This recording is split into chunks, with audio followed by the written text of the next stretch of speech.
చిట్టాగిట్లా మనం తీసుకొని చూస్తే నిన్న ఒక పెద్ద రసవత్తరమైన కార్యక్రమం చేసిరు తెలంగాణ పోలీసులు. మళ్ళీ ఇది అతుత్సాహం అనాలనా లేదా ఉత్సాహం అనాలనా లేకపోతే నౌటంకి అనాలనా నాటక అనాలనా, ఇక నేను తెలంగాణ ప్రజలకే అది వదిలిపెడతా, or to that matter Telugu ప్రజలకు వదిలిపెడతా. ఈ మాట నేను ఎందుకు అంటున్నానంటే నిన్న Friday all of the sudden ఆయనను అరెస్ట్ చేసి లోపలికి తీసుకుపోయి సెక్షన్ 106 ఇంపోజ్ చేసి అకార్డింగ్ టు భారత్ న్యాయ సమితి దాని ఇంప్రిజన్మెంట్ వచ్చేసి కేవలం 5 years and to that matter పెద్ద రచ్చ చేసిండ్రు.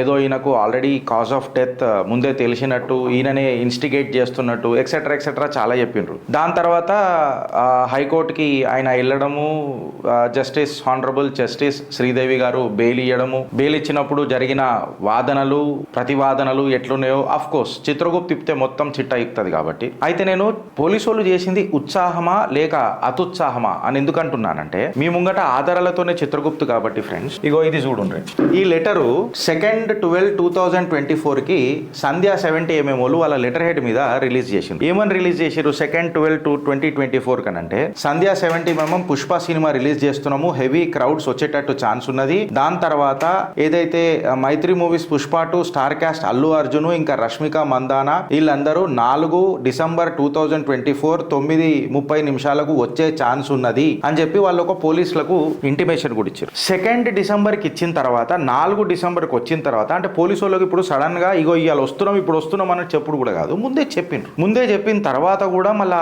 ఈ క్రౌడ్ ని మేనేజ్మెంట్ కాకపోవడమా లేకపోతే ఏంది ప్రీమియర్ షోలకి ఏంది అని అనేది ఒక పెద్ద స్పెక్యులేషన్. అయితే గిరీష్ నువ్వు దీన్ని ఇప్పుడు ఏమని చెప్పాలనుకుంటున్నావు అంటే ఇది కేవలం ఒక కుట్రనా లేక అల్లు అర్జున్ స్టార్డమ్ ని తట్టుకునే కెపాసిటీ పెద్ద దిగ్గజాలకు లేదా జల్కే అల్లు అర్జున్ ని టార్గెట్ చేసిర్రా లేక నిజంగానే అల్లు అర్జున్ తప్పు చేసిండా? ఇట్లాంటి క్వశ్చన్స్ కి ఎన్నో ఉంటాయి. సో నేను ఒక న్యూట్రల్ గానే ఇలా చెప్పడానికి ప్రయత్నం చేస్తాం మాక్సిమం గా. కాకపోతే లా చెప్పినా కదా ఫ్రెండ్స్, మేము పొలిటికల్ గా చెప్పాల్సిన అవసరం మాకు లేదు. మేము ఎప్పుడు కాన్స్టిట్యూషనల్ బద్దంగానే ఉంటాం. ఇక్కడ కూడా రాజ్యాంగం ఏం చెప్తుంది అన్నది చెప్తాం. ఎట్టకేలకు పోలీసు వాళ్ళది అతుత్సాహము అని చెప్పి తెలిసిపోయింది, లెటర్ కూడా ఇచ్చిండ్రు. అయితే ఇది రాజకీయ కుట్రనా అని అంటే ఫస్ట్ పుష్ప సినిమా ఎట్లా నడుస్తుందో మనందరికీ తెలవాలి. ఇవాళ పుష్ప ద రూల్ అని చెప్పేదైతే సినిమా 2nd సీజన్ రిలీజ్ చేసిండో అల్లు, నాకు సినిమాలతో పెద్దగా అంత ఏమంటారు అంత లేదు నాకు. సో ఏదైనా తప్పు అటు ఇటు ఉంటే జర మీరు క్షమించాలా, బికాస్ ఆ సినిమా మాట్లాడే మాటలు నాకు రావు. మాక్సిమం చిత్రగుప్త ఎప్పుడు పొలిటికల్గానే ఉండే, ఆర్ టు దట్ మ్యాటర్ లా పరంగా ఉండే, కాన్స్టిట్యూషనల్ పరంగా ఉండే. సో సినిమాల ఆ డైలాగింగ్స్ ఆర్ టు దట్ మ్యాటర్ ఆ వర్డింగ్స్ మాకు రావు. సో పుష్ప ద 2 ఏదైతే ఉండేనో తెలంగాణలో ఫ్లాప్ అయింది, అసలు ఎవరు చూస్తలేడు, అసలు మొత్తం థియేటర్లన్నీ ఖాళీ ఉన్నాయి, ఇగో మీరు చూసుకోండి, మీరు అది చూడండి అని నడుస్తున్నది. కాకపోతే యాక్చువల్ సినారియో మనం పోయి చూస్తే పుష్ప అనేది నార్త్ లా ఒక ఊపుతున్నది అని చెప్పి వచ్చిన కథ వాళ్ళు దీని మీద ఏం మాట్లాడతారు. ఫిల్మీ ఫోకస్ డిసెంబర్ 6, 2024 వచ్చిన కథనంలా ఒక ఊపుతున్నది అని చెప్పి చెప్పిండ్రు. ఇవాళ పుష్ప 2 అనే సినిమా బాలీవుడ్ లో కూడా అందరు ఖాన్లు ఎవరైతే ఉన్నారో complete Salman Khan, Aamir Khan, or to that matter Shahrukh Khan వీళ్ళందరూ అల్లు అర్జున్ కిందికి వచ్చేసిండ్రు అని చెప్పి చెప్పింది వాస్తవమా కాదా? ఇవాళ పుష్ప 2 ఏదైతే రూల్ అనే ఒక కొత్త సినిమా తీసిండ్రో షారూక్ ఖాన్ తర్వాత అల్లు అర్జునే నెక్స్ట్ ఇంతగానం పారితోషికం సంపాదించిండు అని అంటే అల్లు అర్జున్ అని చెప్పారు. మజా కాదు, నేను నా వర్జన్ చెప్తలేను, నేను వచ్చిన కథనాలు చెప్తున్నా అండ్ ఫ్యాక్ట్స్ ముంగడ పెడుతున్నా. 300 crore ఈయన రెవెన్యూ తీసుకుంటున్నాడు ఇప్పుడు ఈ సినిమాకు. అది కేవలం షారూక్ ఖానే తీసుకున్నాడు. Raees cinema or Pathaan cinema whatever it is, మనం డీటెయిల్స్ లో పోతాము. 350 కోట్లు మన షారూక్ ఖాన్ పేరు మీద ఉన్నది. ఇప్పుడు అల్లు అర్జున్ ఆ స్థాయికి ఎదిగిండు, హైయెస్ట్ పెయిడ్ యాక్టర్ అని చెప్పి ఎక్కడ వచ్చింది DEETS ఇన్సైడ్ కథనంలో కూడా ఇది వచ్చింది. హైయెస్ట్ పెయిడ్ యాక్టర్ ఇప్పుడు ఎవడున్నాడు మొత్తం అని అంటే అల్లు అర్జున్. ఇది ఒక తెలుగోడికి గర్వకారణం కాదా? దక్షిణాన ఉన్న ప్రతి ప్రేక్షకుడికి గర్వకారణం కదా? కేవలం ఇండివిజువల్ గా ఓడవద్దు. ఎందుకంటే నాకు ఈ మధ్య ఏమనిపిస్తుందనంటే ఒక హిందువు కోస్తాడు, గిరీష్ నువ్వు ఇంట్లో కూడా ముద్ద నేను తీసుకొస్తా బరాబర్. ఎందుకంటే ఇప్పుడు జలాస్తుంది ఎవడికి? హిందువుకే. అదే సల్మాన్ ఖాన్, అమీర్ ఖాన్, షారూక్ ఖాన్ ఏం సినిమాలు వచ్చినా మొత్తం బాలీవుడ్ ఒకటైపై కింగ్ ఖాన్, బాద్షా, భాయ్ అని చెప్పి నడిపిస్తారు. అదే మన దగ్గర ఒక్కోడు ఎదుగుతుంటే ఇంకొకడు కాలు గుంజనిక ప్రయత్నం చేస్తాడు. ఇలా 300 కోట్ల రెమ్యునరేషన్ కి అల్లు అర్జున్ ఎదిగిండంటే ఒక తెలుగోడి లెక్క మనకు గర్వకారణం కాదా? నేను కేవలం పిక్చర్ మంచిగుందా, పిక్చర్ ఎట్లున్నదా నేను ఆ రివ్యూలకు పోతలేను. కేవలం ఒక మనిషి స్టేటస్ మీదకి పోతున్నా. ఆడికి పోయిన తర్వాత ఆధారాలతోనే మీ చిత్రగుప్తు కాబట్టి నేను పెట్టిన దానికి ఇప్పుడు మీరు చూడండి. ఇవాళ పుష్ప 2 ఏదైతే ఉన్నదో the rise is the rule whatever it is, almost 1000 కోట్లకు ఇప్పటిదాకా దాని కలెక్షన్ అయింది. నాకు తెలిసి around 8th or 9th December కి వచ్చేసరికి 1050 crores. And Allu Arjun is the only actor after Shahrukh Khan who is getting a compensation of 300 crores. Shahrukh Khan తర్వాత ఏదైనా యాక్టర్ కి 300 కోట్లు దాటుతున్నది ఆర్ 300 కోట్లు వస్తున్నది అని అంటే అది కేవలం మన stylish star or to that matter whomsoever it may be ఆయన ఏం పిలుస్తారో నాకు తెలియదు, బాద్షా ఆఫ్ బాలీవుడ్ అంటారు కదా, బాద్షా ఆఫ్ బాలీవుడ్ బద్దల వాషింగాలు చేస్తున్న ఏకైక దక్షిణ స్టార్ అల్లు అర్జున్ కాదా? ఈ కాడికి వస్తే ఇదంతా చూస్తే అకార్డింగ్ టు ది రిపోర్ట్ ఏంటంటే షారూక్ ఖాన్ 350 కోట్లు, ఇగో ఇక్కడ రాసిరు, షారూక్ ఖాన్ 350 కోట్లు 55% రెమ్యునరేషన్ తీసుకుంటాట ప్రాఫిట్ లా. ఏ సినిమాలా? పఠాన్ సినిమాలా. దాని తర్వాత హైయెస్ట్ పెయిడ్ యాక్టర్ లెక్క ఆయన అయిండు. జవాన్ సినిమాకు కూడా ఆయన ఇట్లనే తీసుకున్నాడట, ఎక్సెట్రా ఆయన ఇట్లనే తీసుకున్నాడట. సల్మాన్ ఖాన్ వచ్చేసి 200 కోట్లు తీసుకుంటాడట, శాటిలైట్ రైట్స్, డిజిటల్ రైట్స్ అవన్నీ కలిపి. అమీర్ ఖాన్ వచ్చేసి 60% ఆఫ్ ది ప్రాఫిట్స్ తీసుకుంటాడట. Hrithik Roshan 100 crore per film తీసుకుంటాడట. Akshay Kumar or to that matter Ajay Devgan or to that matter Ranbir Kapoor వీళ్ళందరూ వచ్చేస్తే 70-80 crores తీసుకుంటారట. ఇక్కడంతా నేను ఇక్కడ పెట్టిన ఫ్రెండ్స్, రామ్ చరణ్ ఎక్సెట్రా వీళ్ళందరూ ఎవరైతే ఉన్నారో వాళ్ళ 100 కోట్ల బ్రాకెట్లు ఉన్నారట. రజనీకాంత్ అండ్ విజయ్, మన తలైవా ఎవరైతే రజనీకాంత్ ఉన్నాడో, తలైవానేనా రజనీకాంత్ అంటే సూపర్ స్టార్ రజనీకాంత్, సారీ నాకు నేను చెప్పిన కదా ఫ్రెండ్స్, సినిమాలో నన్ను మీరు క్షమించాలా. Super star Rajinikanth or to that matter Vijay ని తలైవా అంటారేమో. వీళ్ళందరూ 200 కోట్ల బ్రాకెట్లు ఉన్నారట.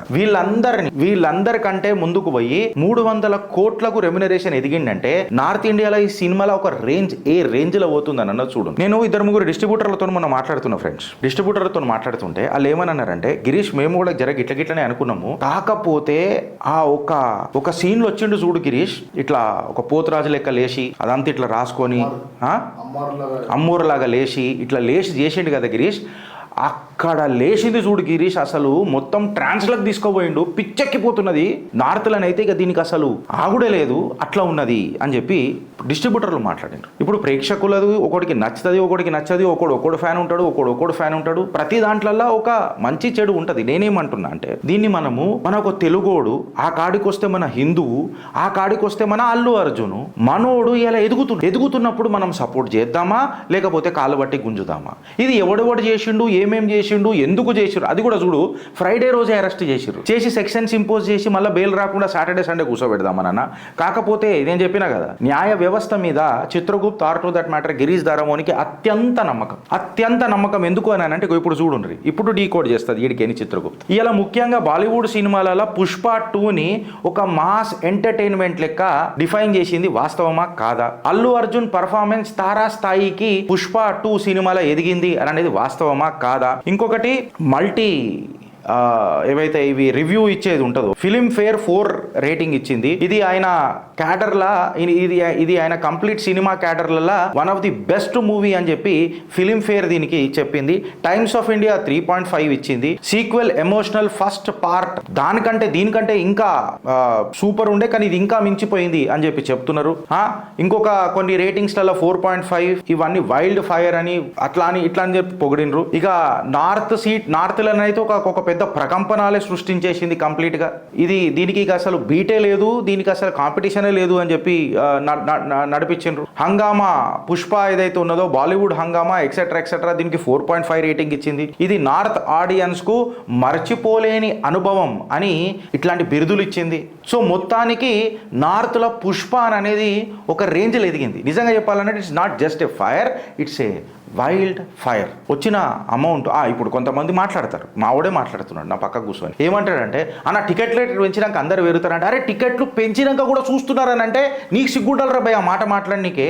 ఫ్యాన్స్ ని డిసప్పాయింట్ అయిన ఫైన్ కాదని అంటలేను. ఇప్పుడు ఉన్న కాంపిటీషన్లల్లో 100 రోజులు నడిచిందా, 200 రోజులు నడిచిందా, 1000 రోజులు నడిచిందా అన్నది కాదు, బాక్స్ ఆఫీస్ లో కలెక్షన్ ఎంత అయింది అన్నది కాంపిటీషన్ ఉన్నది. ఆ కాంపిటీషన్లు ఉన్నప్పుడు అరే నీ హాలీవుడ్ సినిమాకి లేకపోయి, బాలీవుడ్ సినిమాకి లేకపోయి, ఒక టికెట్ ఇంత పెట్టినాక కూడా ఎగబడి చూస్తున్నారు అని అంటే సినిమాల క్రేజ్ లేదా, ఆ స్టార్ కి క్రేజ్ లేదా అన్నది ఒక కొత్త క్వశ్చన్ మార్క్ అయింది. మళ్ళీ దీన్ని మీరు కన్విన్స్ చేయండి, ఆ తర్వాత మనం కన్విన్సింగ్ మాటలు ఇంకో ముచ్చట మాట్లాడుకుందాం. ఈడికి ఆగిపోయిందా? ఈడికి ఆగలే. స్టార్ల మధ్యలో పెద్ద చిచ్చులేసిపోయింది పుష్ప పేరుకి పువ్వే, కానీ పెద్ద స్టార్ల మధ్యలో కూడా ఒక చిచ్చులైపోయింది. స్టార్ల మధ్యలో ఏం చిచ్చులైపోయింది అని అంటే, ఒకడు ఉన్నాడు ఇంకా నా చెయ్యి మన ఆయన చేతిలోనే ఉంది అని చెప్తాడు ఆ బొమ్మరీలు ఏం చెప్పిందంటే, అంటే సిద్ధార్థ్ గురించి చెప్తున్నా, సిద్ధార్థే కదా, సిద్ధార్థ్ వచ్చి ఏమంటాడు, ఏమున్నది క్రౌడ్లు వచ్చుడు అదే పెద్ద గొప్పనా ఇండియాలో? ఓ బుల్డోజర్ తీసుకొచ్చి పెట్టినా కానీ జనాలు అందరూ వచ్చి నిలబడతారు, దాన్ని క్రౌడ్ అనుకుంటామా? బిర్యానీ ప్యాకెట్లు పంపిస్తే కూడా క్రౌడ్లు వస్తారు, దానికి పెద్ద గొప్పనా? మీరు పుష్పాన్ని అంత పెద్దగా చేయకుర్రి, ఏదో పెద్ద పోడ్కాస్ట్లు చేయగానే 4 ఛానళ్ళు మాట్లాడగానే పుష్ప వైల్డ్ ఫైర్ అయిపోతుందా? మళ్ళీ నీకెందుకు రావురా నాయన? నీకెందుకు రావు ఆయన? నీ గొంతు ఇంటనే అసలు ఎవడిడు అని చెప్పి చూస్తాం. వెనకకేను వచ్చి మేక గుద్దిపోయింది ఒక సినిమాలో, నీకు ఇంకా యాదలేదు. గిబిక్ మన్ గుద్దిపోయింది ఒక సినిమాలకేను వచ్చి, నీకు ఇంకా నీ పిచ్చివాడ నీకు ఇంకా అర్థమైతే లేదు. నువ్వు అయినా ఇట్లాంటి మాటలు మాట్లాడుతావు. ఒక తోటి స్టార్ని యాక్సెప్ట్ చేయి, కాంపిటేటివ్ స్పిరిట్ పెంచుకో. నేనేమంటున్నా, పెంచుకో. అట్లా పెంచుకుంటేనే పైకి వస్తావు. నేనే తోపు, నేనే పీకుడు, నేనే ఆకుడు అని అనుకుంటూ కూర్చుంటే కుదరదు సిద్ధార్థ్. ఇది నేనన్న మాట కాదురా అయ్యా, నేనన్న మాట కాదు. నేనంటే నీకు మండుతుందని నాకు తెలుసు, అయినా నేనేవాడిని లే, నీ అంత అవకాశం నాకు అది కూడా లేదులే. కానీ నిన్నన్నాడు కాదు, మైకా సింగ్ ఉన్నాడు కదా, నిన్ను ఉల్టా హాత్ పచ్చకడ కొట్టిండి. ఏమని అన్నాడంటే, న్యూస్లలో రానికే ఇట్లాంటివి కొడుతున్నావా? పుష్పతో ఢీ కొడితే నీ అవకాశం పెరుగుతుందని అనుకుంటున్నావా? నువ్వెంత, నీ అవకాశం ఎంత అని చెప్పి మైకా సింగ్ మాట్లాడిన మాటలు హిందుస్థాన్ టైమ్స్లో వచ్చిన కథనం నేను మీకు చెప్పిన. ఈడికి ఆగిపోయిందా? ఈడికి ఆగలే. పలువురు రాజకీయ నాయకులు, ఇండియా టుడే వచ్చిన లెటర్లు, ఇవన్నీ కొంతమంది చెప్పిర్రు. బండి సంజయ్ గారు కూడా అల్లు అర్జున్కి మద్దతు తెలిపిండు. కేటీఆర్ కూడా అల్లు అర్జున్కి మద్దతు తెలిపిండు. కిషన్ రెడ్డి గారు కూడా అల్లు అర్జున్కి ప్రెస్ మీట్ పెట్టి మద్దతు తెలిపిండు. అయితే అసలైన సిసలైన మజా ఇగో ఇప్పుడు మొదలవుతుంది. ఖేల్ ఖతం అభి నయ్యో, అభి పిక్చర్ బాకీ ఆర్ మజా అత సునో అవి. ఇప్పుడు ఏమైంది తెలుసా కథ? కాంగ్రెస్ వాళ్ళు ట్వీట్లు చేసిర్రు. అయ్యా ఏమని చేసిర్రు? No one is above the law. మన న్యాయ వ్యవస్థ కంటే, న్యాయం కంటే గొప్పది ఏది కాదు. అల్లు అర్జున్ అయినా ఎవడైనా సరే మేము అరెస్ట్ చేస్తాం అని చెప్పి కాంగ్రెస్ ఫర్ తెలంగాణ అంట. ఇలా నోట్లలో మన్నువాడా?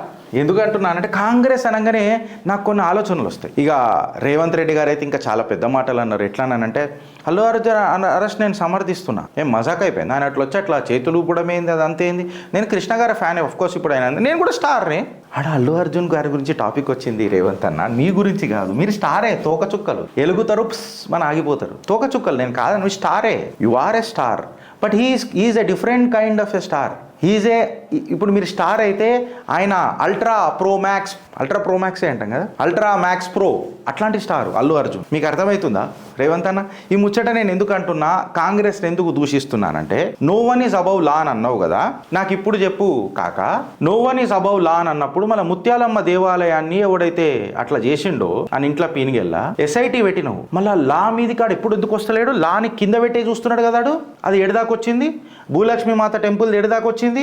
ఫోన్ ట్యాపింగ్ కేసులు ఎడదాకొచ్చినాయి. వీటి మీద లా గుర్తురాదా? అంటే వీళ్ళకి ఎట్లుంటుందని అని అంటానా, లవ్ లా. ఇక నేను ఇంకా డీటెయిల్గా పోయినాను అనుకో, మళ్ళీ జర పెద్దగా అయిపోతుంది, లెక్చర్ కొట్టినట్టు ఉంటుంది. మళ్ళీ ఈడ లా కనబడతలేదా మీకు? ఇలా లోపలేసుడు మీకు తెలుస్తలేదా? అయినా ఒక మాట అడుగుతానా, మేనిఫెస్టోలల్లా రాజకీయ నాయకులు ఎన్ని రాయలేదన్నా? మేనిఫెస్టోలల్లా మీరు ఇది పెట్టిరు మేము ఓటేసినామని చెప్పి ఆత్మాహుతి దాడి చేసుకొని ఎంతమంది బలి పశువులు కాలేదన్నా ప్రజలు? మళ్ళీ అప్పుడు ఈ మోటివేటెడ్ అరెస్టులు గుర్తురావా అన్న? I'm not questioning about what he's happened. నేను అది లేటర్ ఇప్పుడు ఆడికి వస్తా, ఏదైతే ఆ దుర్ఘటన జరిగిందో ఆడికి ఖచ్చితంగా వస్తా. నేను డాట్స్ అన్ని కనెక్ట్ చేస్తున్నా friends. Challenge me if you have data. So ఇప్పుడు కాంగ్రెస్ని నేను ఏం అడుగుతున్నాను అంటే, మీకు భలే అత్యుత్సాహం వచ్చేస్తుంది. మళ్ళీ ఇప్పుడు మీరు మేనిఫెస్టో అంతెందుకు రేవంత్ అన్న? కాంగ్రెస్ వాళ్ళని అడుగుతున్నా, రేవంత్ రెడ్డిని అడగొద్దు ఈ విషయం. కానీ నేను కాంగ్రెస్ వాళ్ళని ఏమడుగుతున్నా అంటే, మళ్ళా తెలంగాణ ఇస్తా అని చెప్పి మాట తప్పి మలిదశ ఉద్యమం తీసుకొచ్చిన కాంగ్రెస్ 1200 మంది ఆత్మ బలిదానాలను తాకట్టు పెట్టుకొని ఇలా పుట్టన పెట్టుకున్న కాంగ్రెస్ని ఏమనాలా? దానికంటే పెద్ద కేసా అని మాట్లాడుతున్నాను నేను. ఇప్పుడు ఈ మాట ఎందుకు మాట్లాడుతున్నా, కేసు ఏంది, ఏం కథ అని అంటే, మీరు సెక్షన్లు పెట్టిన దాని మీదనే నేను మాట్లాడుతున్నా. ఎందుకంటే ఇన్వెస్టిగేషన్ నేను కాదు. మీకు రాజ్యాంగంలో ఒక హక్కు ఇచ్చింది మీ డిపార్ట్మెంట్కి, ఎవడు ఏ సెక్షన్ కింద బుక్ చేయాలని. And I'm just only interpreting the law technically. So టెక్నికల్గా ఇప్పుడు పోయి మనం మాట్లాడితే నేనన్న మాటలు కాదు, లైవ్ లాలో వచ్చిన కథనాలు. అల్లు అర్జున్ ద స్టైలిష్ స్టార్కి ద స్టైలిష్ ఆర్గ్యుమెంట్ ఏం రకంగా జరిగినాయో హైకోర్టులో చూడండి. ఫస్ట్ ఆఫ్ ఆల్, ఫ్రైడే రోజే అరెస్ట్ ఎందుకు చేసినావు అని అంటే, సాటర్డే రోజు కోర్టులు ఉండే బెయిల్ కొడదామనా? వెనకటికి గడ్డపార కూడా కన్వెన్షన్కి గట్లనే పెట్టిండు ఎవరు? మన రేవంత్ అన్న. అదే మళ్ళీ వేరే సంస్థల దగ్గరికి మాత్రం వస్తలేదు హైడ్రా. ప్రకృతి ఏమైందాడా? పర్యావరణం ఏమైందాడా? మీ ఆశలు ఏమైనాయాడా? మీ ఆశా జ్యోతులు ఏమైనాయాడా? ఆడ చెప్పరు. అయితే 2 గంటల పాటు నడిచిన ఈ వాదనలల్లా హానరబుల్ జస్టిస్ శ్రీదేవి గారు ఏమన్నారంటే, నేను ఇంటరిమ్ బెయిల్ ఇయ్యనీకే రెడీ అయినా ఫర్ ఎ లిమిటెడ్ పీరియడ్ ఇస్తున్నా. ఇప్పుడు నాకు ఆర్గ్యుమెంట్ చెప్పరు, ఎందుకంటే అర్నబ్ గోస్వామిది కూడా సేమ్ ఇట్లాంటి కేసే, అరెస్ట్ అయ్యారు కాబట్టి బాండ్స్ తీసుకోవాలా, జైలు సూపరింటెండెంట్కి నేను ఆదేశిస్తున్నా అని చెప్పి స్టేట్మెంట్స్ నేను ఇంకకే వస్తున్నా అనుకోరు. ఆమె ఏమన్నదంటే, జస్టిస్ శ్రీదేవి గారు ఏమన్నారంటే, నాకు ఇది చాలా మనస్తాపానికి గురి చేస్తుంది. ఏందనంటే, మీరు కోళ్ళని లైఫ్ అండ్ లిబర్టీ పేరు మీద ఎట్లా అరెస్ట్ చేసేస్తారండి? అంటే కేవలం ఈయన ఒక యాక్టర్ అని చెప్పేసి ఈయన లైఫ్ లిబర్టీ అంటే ఈయన లిబర్టీగా ఉండొద్దా? ప్రజలలో తిరగొద్దా? ఈయన స్టార్ కాబట్టి ఇక కేవలం ఈయనకు అన్ని రెస్ట్రిక్షన్స్ వచ్చేస్తాయా? ఇది ఏ రాజ్యాంగంలో రాసి ఉందనండి అని శ్రీదేవి గారు పేర్కొన్నారు. దాని తర్వాత ఎఫ్ఐఆర్లో ఎక్కడ కూడా అల్లు అర్జున్కి ఈ సావు ఇట్లా ఎవరైతే ఆ మహిళ చనిపోయిందో లేదా ఆ పిల్లగాడు ఎప్పుడైతే ఇప్పుడు ఆ సావు బతుకల మధ్యలో పోరాడుతున్నాడో పాపము, పరమేశ్వరుడు వాళ్ళ కుటుంబానికి ధైర్య సాహసాలు ఇవ్వాలని చెప్పి నేను కోరుకుంటున్నా. ఎక్కడ కూడా ఇది మోటివేటెడ్ మర్డర్లకి ఏం అనిపిస్తలేదే, ఆయనకేం తెలియదే. ఏదైనా మీరు ఈ కేసులో హయ్యెస్ట్ ఏదైనా పనిష్మెంట్ లెక్క హయ్యెస్ట్ మాట ఏదైనా మాట్లాడితే డెత్ బై నెగ్లిజెన్స్ అని చెప్పి దీని పేరు మన ఏమంటారు ఫ్రేమ్ చేసి ఖతం చేయొచ్చు అని చెప్పి ఈయన తరఫున పోరాడుతున్న న్యాయవాది నిరంజన్ రెడ్డి గారు కూడా, అల్లు అర్జున్ తరఫు నుంచి పోరాడుతున్న నిరంజన్ రెడ్డి గారు కూడా తన వాదనలు ఇట్లానే వినిపించిండు. ఆయన గుజరాత్లో జరిగిన ఒక సంఘటన కేసులా తీసుకొని వచ్చిండు. అఫ్కోర్స్ గుజరాత్కి జరిగింది తెలంగాణకు అప్లికబుల్ అవుతుంది అని అంటే depends upon the states and depends upon the judgement ఏమంటారు ఆలోచన దిశగా ఒక స్టేట్ది మనం ఒక స్టేట్ తీసుకోవాలి సుప్రీంకోర్టు అయితే ఖచ్చితంగా తీసుకుంటాం. షారూఖ్ ఖాన్ కేసులో ఏమైందంటే, ఆయన రైస్ సినిమా అప్పుడు ట్రైన్లో వచ్చి అక్కడ అందరూ ఇక బాలీవుడ్ కా బాద్షా అంటారు, షారూఖ్ ఖాన్ అంటారు, ఆ క్రేజ్ అలాగుంటుంది కాబట్టి జనాలు మొత్తం రైల్వే స్టేషన్లో నిండిపోతే ఆయన షర్టు తీసి తిప్పి ఇట్లా వేసిండు. ఆ షర్టు కోసము తొక్కిసలాటై ఒక ప్రాణం కోల్పోయింది, 2-3 ప్రాణాలు కోల్పోయారు, వాట్ ఎవర్ ఇట్ మేబీ. ఇక నేను డీటెయిల్గా పోలదలుచుకోలేదు. అప్పుడు కూడా ఈయనకు డైరెక్ట్గా ఇన్వాల్వ్మెంట్ ఇంట్లో లేదు అని చెప్పి కోర్టులు తీర్పిచ్చినాయి. అదే నిరంజన్ రెడ్డి గారు కూడా ఈ కేసుల లెక్క సైటేషన్ చేసిండు. అదే ఇంకొకటి ఏంటనంటే, ఏదైతే సెక్షన్ 106 ఆఫ్ భారతీయ న్యాయ సమితి ఏదైతే సెక్షన్ పెట్టిరో డెత్ బై నెగ్లిజెన్స్ అని, దీనికి పనిష్మెంట్ 5 years ఉంటుంది. మళ్ళీ 5 years పనిష్మెంట్ ఉన్న దానికి ఈ అరెస్టు వితౌట్ నోటీస్. నేను పోలీస్ డిపార్ట్మెంట్ అడుగుతున్నా, రేవంత్ రెడ్డి సర్కార్ని అడుగుతున్నా, తద్వారా తెలుగు ప్రజలకు లా పరిచయం చేస్తున్నా, ప్రశ్నించడం మొదలెట్టండి. వితౌట్ నోటీస్ ఇట్లా అరెస్ట్ చేసుడు అనేది ఏ రూల్ బుక్లో ఉన్నదో చెప్పు. మళ్ళీ సెక్షన్ 106 కదా, డెత్ బై నెగ్లిజెన్సే కదా, ఇంప్రిజ్మెంట్ ఇస్ 5 years కదా. ఇదేమన్నా ట్రాజిక్ ఇది ప్యూర్గా చెప్పాలనంటే ట్రాజిక్ ఇన్సిడెంట్స్ జరుగుతాయి. ఇక ఇది మనం ఏం చేయలేము, ఇది జరిగిపోయింది అంతే. ఇది ట్రాజిక్ ఇన్సిడెంట్స్ జరిగిపోయినాయి. ఇప్పుడు ఎంతోమంది ర్యాలీస్లల్లో అప్ టీమ్ స్టాంపీడ్ కాలేదా, ఎన్నో రాజకీయ వాళ్ళ లొల్లీలు కాలేదా, యాక్సిడెంట్లు కాలేదా? నెక్స్ట్ స్టెప్ ఏంది, ఇంటరిమ్ బిల్ నా క్లయింట్కి ఇవ్వాలా అని చెప్పి నిరంజన్ రెడ్డి గారు గట్టిగానే వాదించాడు. అర్నబ్ కేసుని కూడా లోపలికి తీసుకొని వచ్చి దీనిలో మాట్లాడిండి ఏందనంటే, ఈయన కోర్టుని ముందే అప్రోచ్ అయ్యిండు, ఆయన కోర్టుని అప్రోచ్ కాలే కాబట్టి no prima facie etcetera so interim bail మీరు ఇవ్వండి అని చెప్పి నిరంజన్ రెడ్డి గారు అల్లు అర్జున్ తరఫున పోరాడుతూ deprivation of Liberty for even 1 day is 1 too many. అంటే ఒక్కరోజు కూడా ఒక మనిషి లిబర్టీని ఆపడం అని అంటే అది కొన్ని రోజులకు ఆపినట్టే అని చెప్పి తన వాదన వినిపించిండు. ఇది ఒక కల్పబుల్ హూమసైడ్ అని ఎట్లయితుందండి అని చెప్పి తన వాదనలు గట్టిగా వినిపించిండు. ఇప్పుడు ఇలా మళ్ళా ఈ లెటర్ సబ్మిట్ చేసినప్పుడు పోలీసు వాళ్ళది ఏం రెస్పాన్సిబిలిటీ? పోలీసు వాళ్ళు రెస్పాన్సిబిలిటీ తీసుకోగలుగుతారా? అప్రమత్తం చేసినాక కూడా పోలీసు వాళ్ళు అంతా గుడ్డి వైఖరి ఎందుకు ప్రదర్శించిండ్రు? మళ్ళీ దీని అకౌంటబిలిటీ రెస్పాన్సిబిలిటీ ఎవరు తీసుకోవాలా? పోలీసులు రెస్పాన్సిబిలిటీ తీసుకోకుండా వితౌట్ నోటీస్ సెక్షన్ 106 కింద అట్లెట్లా అరెస్ట్ చేసిండ్రు? ఇట్లాంటివన్నీ వచ్చినాయి. పబ్లిక్ ప్రాసిక్యూటర్ కూడా చాలా మాట్లాడిండు. The actor had no knowledge. Sorry public prosecutor ఏమని మాట్లాడిండంటే, అల్లు అర్జున్కి ఏమంటారు అగేన్స్ట్గా the actor had a knowledge అట్లా అని చెప్పి ఒక నాలెడ్జబుల్ అఫెన్సే ఇది అది అని చెప్తే జడ్జి గారికి జర గరం అయ్యి, what knowledge Mr public prosecutor, they have already informed the police, the instructions of the police are not placed before us. అంటే ఏదైతే పోలీస్ ఇన్స్ట్రక్షన్స్ ఏం చెప్పిందని అది ముంగడ పెట్టరు కదా కోర్టుకి అని చెప్పి లాస్ట్కి తను చెప్పేసింది ఏంటంటే, నేను ఇంటరిమ్ బెయిల్ ఇస్తున్నా. నేనేమంటా అంటే ఫ్రెండ్స్, ఇప్పుడు ఇది ఇప్పుడు నేను మాట్లాడేది ఇప్పుడు అల్లు అర్జున్తో. చిత్రగుప్తు ద్వారా మాధ్యమాన నేను అల్లు అర్జున్కి చెప్తున్నా, అల్లు అర్జున్ గారు మీరు ఒక చెయ్యి ఊపి ఒక పుష్ప తగ్గేదలేదు అని అన్నప్పుడు 300 కోట్లు మీ రెమ్యునరేషన్ అయింది. Okay, it was a tragic incident, జరిగిపోయింది దుర్ఘటన. ఆ పరమేశ్వరుడు అలా ఇక ప్రాణాన్ని అయితే ఎవరు రిటర్న్ చేయలేరు మీరు ఎన్ని డబ్బులు ఇచ్చినా. కేవలం 25 లక్షలే ఇస్తారా సార్? ఒక ప్రాణం విలువ, ఒక మనిషి విలువ 25 లక్షలేనా సార్? మీ రెమ్యునరేషన్ కొన్ని కోట్లలో ఉంది సార్. మీ రెమ్యునరేషన్ కేవలం లక్షలలోనేనా సార్? అది వేరే విషయము. ఎవరైతే ఇప్పుడు ఆ భర్త ఎవరైతే ఉన్నారో, భార్యను కోల్పోయిన భర్త ఎవరైతే ఉన్నారో, పిల్లాడు ఎవరైతే వెంటిలేటర్ మీద ఉన్నాడో, వీళ్ళందరూ కేసు కూడా వాపస్ తీసుకున్నారు అని చెప్పి కొన్ని పేపర్లలో వచ్చినాయి. అది వాస్తవాలు ఎంతనో మనం సబ్జెక్టెడ్ టు రివ్యూ, అది చూడాలా. సో కేసు కూడా వాపస్ తీసుకున్నారు అని ఎక్సెట్రా చెప్తున్నారు. అండ్ మోర్ ఓవర్ ఏంటంటే ఎవరైతే ఇప్పుడు ఈ దుర్ఘటన జరిగిందో వాళ్ళు కింద ఉన్నారు, అల్లు అర్జున్ ఫస్ట్ ఫ్లోర్లో ఉన్నాడు. సో ఇక్కడికి చాలా డిస్టెన్స్ ఉన్నది. ఇక జనాలు అల్లు అర్జున్ని చూసిన తర్వాత క్రేజ్ వేరే ఉంటుంది కాబట్టి అది వేరే. బట్ నేను ఒకటి ఏమంటున్నానంటే, అల్లు అర్జున్ గారు మీరు న్యాయం చేస్తారు ఆ కుటుంబానికి ఆశిస్తూ, కాకపోతే కేవలం జనాలు మాట్లాడుకుంటున్న ఒక పబ్లిక్ పల్స్ మీకు చెప్తున్నా, ఒక ప్రాణ విలువ గంతేనా సార్? మీ రెమ్యునరేషన్ ఎంత? మీరు ఇచ్చిన దానం ఎంత? ఒక్కసారి మీరు పునః దీని మీద ఆలోచిస్తారని చెప్పి నేను భావిస్తూ, and more over the next investigation ఏదైతే ఉన్నదో అది ఖచ్చితంగా ఇన్వెస్టిగేషన్ వాళ్ళ పని వాళ్ళు చేసుకుంటూ పోతారు. చట్టం తన పని చేసుకుంటూ తనకు పోతుందని చెప్పి ఏదైతే అతుత్సాహం ప్రదర్శించిన పోలీసులకు పాపము ఆల్ ది బెస్ట్ చెప్దామని అన్నా నా నోటికి వస్తలేదు. మళ్ళా ఇదే ముత్యాలమ్మ దేవాలయం మీద అతుత్సాహం లేకపాయే, భూలక్ష్మి మాత మీద లేకపాయే, నవగ్రహ విగ్రహాల మీద లేకపాయే, ఫోన్ ట్యాపింగ్ మీద లేకపాయే, ఏడలేకపాయే. ఆలోచిస్తారా లేక అనుభవిస్తారా? భారత్ మాతాకి జై.